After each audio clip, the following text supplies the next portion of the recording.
My next guest says that California is being run into the ground by crooks, cowards, and globalist sellouts. He says we here in California are being taxed to death. We're watching chaos flood the streets, and our schools are being turned into propaganda mills. I have to agree with that 1,000%. He says that if he's elected as governor of California, he's not here to manage the chaos. He'll be there to blow it up. He's a rising star within the Republican Party, the grandson of the founder of the iconic California-based farming company, Zacky Farms. He is fourth generation Californian, and he is now running for governor of California. Let's meet Leo Zacky. Leo, good to see you. Likewise, thank you so much for having me on. Yeah, Leo, so much. Those are some powerful statements there. You spoke at CPAC recently. As I say, you're a rising star within the Republican Party because they don't just let anyone speak there unless they, That's unless. right. What made you decide to run for governor of California? Well, a few things. It really started with me becoming a part of the California Poultry Federation and actually going to DC and Sacramento and meeting many of our elected officials, whether they're senators, congressmen, state reps, state senators, USDA, FDA, EPA, and actually sitting down and discussing with them very basic things about agriculture and farming in California and the regulations and rules that they were trying to impose on us and having to try and coerce them not to do these things because they were very detrimental. And the responses I got, and it really woke me up to how little these people know and how much and how little they care about you, your family, your business. They're just stupid people. And we're being left by the wayside.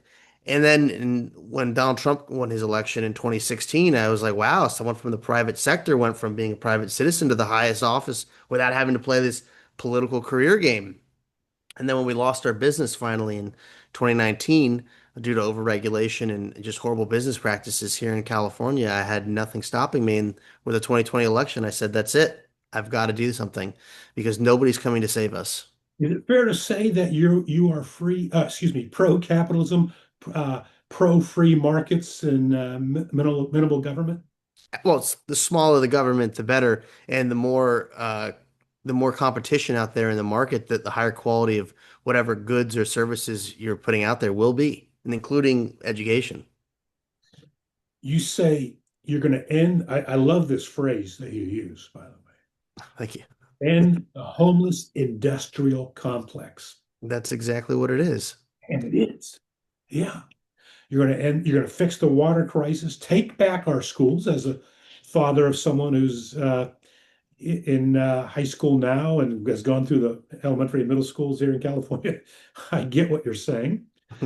Um, End crime and chaos, unleash California's economy. Give us an idea how that's a lot that we've gone, but what can you touch upon there? Well, I mean, really all of it. I mean, basically, the things that are killing California are just key foundational issues that impact everybody, and it's irrelevant of party affiliation at this point.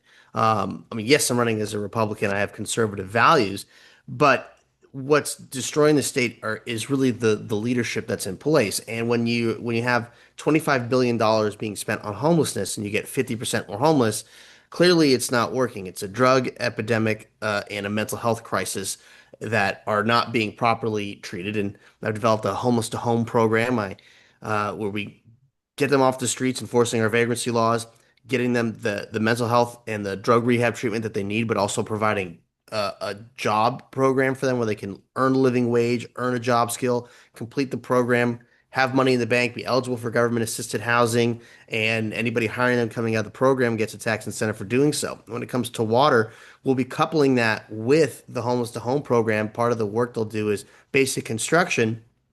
And if you give 10,000 people a shovel, they can dig a pretty big hole pretty quickly. They can also pour concrete, rinse and repeat. You've got all the water storage you'll ever need in the form of reservoirs. I mean, and that's just a small sample of it. I mean, even also using, them to do underbrush clearing and help prevent these devastating wildfires, which will save us billions on the back end of the balance sheet.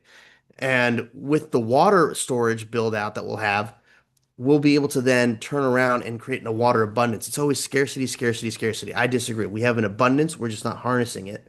And we can use it to create a net positive by auctioning off our allocated portion of the Colorado Rivershed, which we get the lion's share of, and we can use that to become a revenue generator for the state without having to build infrastructure to pipe it out. We have so much oil here in California. We have fake buildings hiding oil rigs here in Los Angeles. If we untap, if we unlock the taps here in oil and drill, baby, drill like we should and could and refine it here, we can create over 100,000 jobs, bringing over $80 billion a year annually. The state budget annually is 220 billion, and we're over $3.5 trillion in debt. The only way to get out of it is by using our resources efficiently. We'll have cheap gas, we'll have tons of jobs. Um, Building out Cal Fire to actually send them elsewhere. We obviously have a logging industry and using them to underbrush clear and backburn here to prevent our devastating fires using technology like firefighting AI drones that can detect and extinguish fires quickly. And then we have these resources to send elsewhere to be a revenue generator. Because when they bring those DC-10s and other firefighters from out of state, it's not out of the kindness of their heart. There's a dollar figure attached to that. So we have to be able to find ways to turn these into net positives. And that's my specialty. That's what we did in business. I mean, we were selling chickens and turkeys, but it wasn't just chickens and turkeys. We had to find ways to sell the litter that they lived and defecated on. We had to find ways to sell uh, the parts that were less palatable to the American market, and we did that. It's about taking making opportunity out of things that normally wouldn't exist, and we can do that with the tools in California. Education. I'm sorry. There's so many topics, but education. Have the money follow the kids because we need to have competition. Competition breeds excellence. And standardized testing and have them learning shop class and home ec. I'll go on and on. There's so many. I've got the solutions. That's the point. They're detailed. How would you end the school's propaganda meals? As you said, competition. What would you do? Well, Try. I mean, when you have school choice and you have the money following the student, well, the parents are now in that position of power. If the funding, if the parents choose not to send their kids to public school, they choose to send them to a private school or a charter school or a religious school or even do them homeschooling themselves, which is totally fine. That money should be used for that. All of a sudden the funding runs out for the schools. So they're either going to have to get with the program. I mean, obviously, I'm going to make sure that they're not teaching that woke, progressive, not gobbledygook. I want our public schools to be a place where parents feel confident about their kids getting an education. So you make sure that that home ec, that shop class, that real American history is being taught, government. So actual how government's supposed to be run, not this ridiculous notion of how it's being run, and of course, finance. So the kids don't go in debt. And then we have to also have a trade school in the UC system. So I'd like to do like a UC trade school because I was talking with Mike Rowe at CPAC, and for every five skilled tradesmen that leave the industry every year, only two replace them. So it's a deficit. Wow. Leo, your message resonates very strongly and aligned with me, I would say with our audience. But some would say, well, look at the liberal California voting bloc. How do you get this message out to this voting bloc that may not be aligned directly? Well, again, this isn't about party affiliation anymore. This is about right versus wrong, and this is impacting everybody. I'm not talking about social issues, okay? I think a lot of the discussion on that has been settled. We can have our opinions and they can be different, and that's okay. But this is about the things that impact everybody. The system is broken. The state is broken. You drive around LA or San Francisco or San Diego or wherever, even small towns like Fireball, Lord, there's homelessness everywhere. Okay. The ability for the younger generation to get employment is becoming more and more difficult by the year. Uh, our opportunities here are being for creating our own independent wealth are damn near impossible with the over-regulatory process in place. I want to use AI to streamline the regulatory process, whether it's building an addition to your home or applying for a permit for a bar or restaurant or whatever small business that you'd like to start. I want to be able to have these readily available and ease of access so people can actually go and create for themselves. You mentioned a moment ago about when I believe you said you worked as a lobbyist for the agricultural business in California, and what you ex witnessed in DC was mind-blowing. Uh, And Sacramento. and Sacramento, correct? Yeah. Uh, Tell us a little bit about your business background.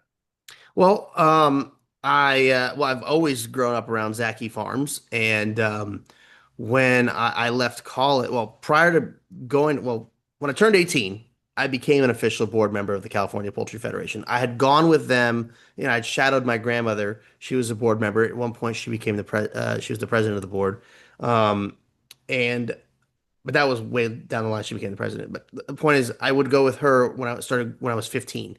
And then when I became 18, they made me a board member. And then when I left college, I joined my family's business and I started out as a sales service rep. And I did that for, oh God, like 2.5, 3 years, did cold calling. It was hard work. Not and cold calling sucks. And then I was really pushing for more, and so the CEO put together a whole plan for me, and I spent over a year doing all these different jobs. Like I literally worked in the slaughterhouse and in the cook facility and on the ranches and in the hatchery and doing sanitation to actually learn the business from the ground up. So I knew exactly what I was talking about. Nobody could pull the wool over my eyes. And after I completed that, I earned the title of vice president.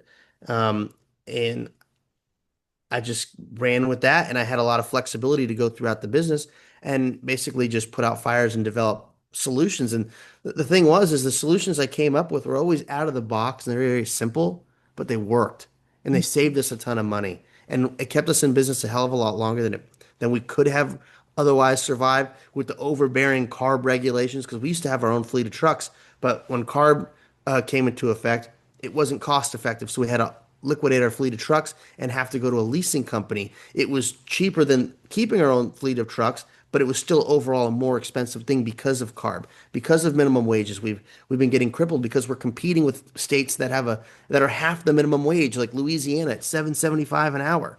And we're playing in a global market, so my margins are being crushed. Yeah, absolutely. When did you decide you want to go into politics? You mentioned 2020 a little earlier. That was really when I was like, you know what? I got to do something. And when the fraudulent election took place in 2020, it was just so glaringly obvious. Look, whether you agree with that statement or not, look, I know what I saw, and that there was a lot of strange happenings around that election. So that's when I said enough's enough. How's the campaign going? Well, pretty good. I've been endorsed by Dr. Robert Malone, who's working directly with um, Robert F. Kennedy Jr. I've been going all over the country, as you mentioned earlier. I spoke at CPAC in February. I spoke at CPAC Latino in June. I've been doing all sorts of events around the country. Here in California, I've got a busy schedule coming up this week. So, I'm just getting in front of everybody I can, and I've got a fantastic team. I've got a great PR guy. It's all coming together. The difficulty, though, is that there are mainstream media outlets like Fox News who are violating the equal time rule, and they're constantly portraying Steve Hilton on there, a guy who's not an expert in things, but he is a candidate, and they're supposed to offer Yeah, equal opportunity to candidates in these races, and Fox News is failing to do that, and it's a violation of the law, and it's unfair to we the people to see who's really out there. that's a good point. That's a good point. I'm sorry to hear that. Um, It's unfortunate, but we will keep pushing forward on this. But it's something that needs to be made aware that there is a rule for equal time, and that Fox News is doing an unfair job with that, and they're pushing Steve Hilton, who, in my opinion, has no business being in this race. He just became a citizen 2 years ago. He abandoned his home country of England, and all the policies he helped put into place under David Cameron have ruined that country. well, legally does not Fox has to give equal time. I mean, you've That's right. so uh, And Rupert Murdoch's my damn neighbor, of all things. really. Yes. You had mentioned Dr. Robert Malone, an advisor to RFK, has endorsed you. Hmm. Familiar with Dr. Robert Malone. He I created the mRNA, and he was very vocal during the COVID, I call scamdemic, about how ineffective the mRNA is in what the application they were using it for. Very outspoken, brilliant man. Originally from California, from Goleta, but he has since packed up and moved and has found greener pastures and a better life in Virginia because how just terrible the state of California is for affordability. I mean, that's another big issue that's killing everybody here is cost of living. I just interviewed someone you should meet, named John Tamney. He's from Pasadena originally, lives in D.C. area now. He's Hmm. editor at Forbes and Real Clear, financial editor of Real Clear Politics. Uh, and he asked a question that already had the answers is, can you buy a nice home for $1 million in California? And the answer is not no, you can't. No, you can't. It's a shame, but that money goes a lot further in other states, and we're just we're so overregulated here. It's the regulations and the environmental restrictions that and the insurance component too that make building homes wholly unaffordable in California. Leo, where can our viewers find more about your campaign? Yeah, well, the best place to go is my website, and that's leozacky.com, leozacky.com. Tons of information and videos there. I've got a YouTube channel, I've got Instagram, Facebook, X, TikTok at Leo Szacky. We're putting that on the screen right now. Leo, first time we've met, first time we've spoken. I like what I'm hearing. I know some of the people around you. I have great respect for them. Anything we can do to help? Well, I mean, look, I'm putting in a lot of my own money into this, and look, it really takes a village, folks. I hate to do that. I hate to be that guy, but look, if I had everybody gave me $5, we'd be in Sacramento tonight. It's that simple. I Okay. need your support. I need you to tell your friends and family, hey, I found the right guy. Just learn about me. Be responsible as a citizen of this state. Learn about your candidates. And I'm telling you, you're going to be amazed with the solutions I've put together for you, for everybody. Because if you're tired of the lies and the BS, well, me too. And you're going to want to get with the real man, the real deal with the plan. That's me, Leo Zacky. Leo Zacky, folks, from the famous name, the iconic, legendary name, Zacky Farms, based here in California, running for governor, and he wants to help Main Street Californians as I see it. Leo, we're here to help you and get the word out. Thank you for joining us. My pleasure. Thank you. Back with more after this.